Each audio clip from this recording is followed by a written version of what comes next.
With the country on the verge of a constitutional crisis and a level of hysteria not witnessed since Watergate, the greatest political hoax since Eve convinced Adam to eat that apple is being spun by Jim Comey in a conspiracy worthy of a Greek tragedy. And like all Greek tragedies, there's no good ending. He arrives all indignant before a Senate Intelligence Committee, calling the President of the United States a liar, saying he's the victim. He's been defamed. The President said the FBI was poorly run. Imagine. Were your feelings hurt, Jim? As if we didn't already know the FBI was in disarray after your repeated debacles with Hillary Clinton in the run-up to the presidential election. Poor Jim. You sound like a 2-year-old. Grow up. On second thought, don't. You're tall enough. But what do we know? Jim Comey doesn't much like Donald Trump, actually admitting he felt slightly nauseous that he might be responsible for Trump's win. He does something he's never done with other presidents, including that font of veracity, Barack Obama. He decides Donald Trump might lie to him, so he calculates to document every alleged word of their encounter, take it with him, and then leak it to the press. The only problem, the record is a federal record, and removing it, a clear violation of the Federal Records Act. Some foresight, though, huh? Thinking the president will lie to him. Comey's crystal ball at work. So he gives it to a friend to leak to the New York Times in order to get a special counsel to investigate the president. Curious. While he was head of the FBI, Trump was not under investigation. But once he's fired, humiliated, and an ex-employee, Comey decides Trump needs to be investigated. Jim, you had the power as the nation's chief law enforcement officer to investigate him, and you didn't. And now, a disgruntled ex-employee, you leak presidential conversations. Why? Your excuse? Once Donald Trump tweeted, "You better hope there are no tapes of your conversations," you say you had no choice but to defend yourself. Defend yourself? Your crystal ball must have been on overdrive, because what you defensively leaked in response to Trump tweet was published in the New York Times before Trump even tweeted. You were under oath, Jim. Are you sure you told the truth?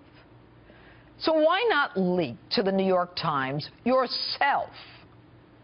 I worried it would be like feeding seagulls at the beach if it was I who gave it to the media. So I asked my friend, make sure this gets out. Really? Weren't you worried, though, that some reporter might out you? And, Jim, I'm having a real hard time believing this was your virgin attempt at leaking. Who even thinks like that, especially someone who is supposed to be the paradigm of virtue and ethics that you hold yourself out to be?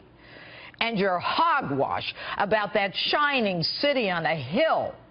You're the director of the FBI, acting like J. Edgar Hoover, surreptitiously leaking negative information about the president. Doesn't that send a message to the FBI that, hey, it's okay now to leak? You allow a New York Times article saying members of Trump's campaign had repeated contact with senior Russian intelligence officials to proliferate in spite of the fact you knew it wasn't true. You could have put truth to that lie, Jim, but you refused, allowing the country to suffer a trauma hyped to Watergate proportions. And if you didn't want to criticize the New York Times, why not at least surreptitiously leak to the Times that this was false? Or was your agenda to proliferate anti-Trump hate? And, Mr. America, one thing never leaked, that Donald Trump was not under investigation. Why refuse to say the president is not under investigation? You say because maybe one day he will be? That's your response? Maybe one day Martians will take a seat on the United States Supreme Court. Could it be, Jim, that being a team player is not in your DNA, that only center stage will do for you? And you're pretty damn wily when asked if an FBI agent has a duty to report a crime. That's a good question. I don't know that there's a legal duty to report it. They certainly have a cultural, ethical duty to report it. Are you kidding? Are you the same guy who lectured the country on a federal statute regarding Hillary Clinton? And now you're not sure about an issue central to your testimony? Like when you and your pal, now special counsel Mueller, had a showdown described as, quote, the single most extraordinary moment of the tumultuous Bush years? And obstruction of justice by the president? You and I both know, Jim, that if you believe that and don't report it, you're guilty of a felony. I don't think it's for me to say whether the conversation I had with the president was an effort to obstruct. I took it as a very disturbing thing. Not for you to say. Are you schizo? Are you the same guy who held a press conference to do what has never been done in the history of this country and announced to the world that no reasonable prosecutor would indict Hillary? By the way, Mr. America, how is it that you always seem to find yourself in the middle of a national crisis? Like that time you called in the FBI to rush you to John Ashcroft's hospital room to stop President Bush and save the nation. Jim, do you have illusions of grandeur? You spend a lot of time talking about your emotions. It makes me mildly nauseous, so that gave me a queasy feeling. That's why I was so uneasy. I was so stunned. They were as shocked and troubled by it as I was. I was honestly concerned that he might lie. They confused me. It caused a whole lot of personal pain for me. Was the job too much for you, Jim? Or was it straight politics? Why not just say, you know, Mr. President, I know you don't know the ways of Washington, but are you directing me to end an investigation? That way, no surreptitious leaking. The country wouldn't have to go through the trauma that's so much a part of your own personal drama. You might even have said, this is wrong, I can't do this. Like that time when Loretta Lynch asked you to lie to the country and not say Hillary was under investigation and instead use the parallel language the Clintons did. You did so, and you were dishonest with the American people.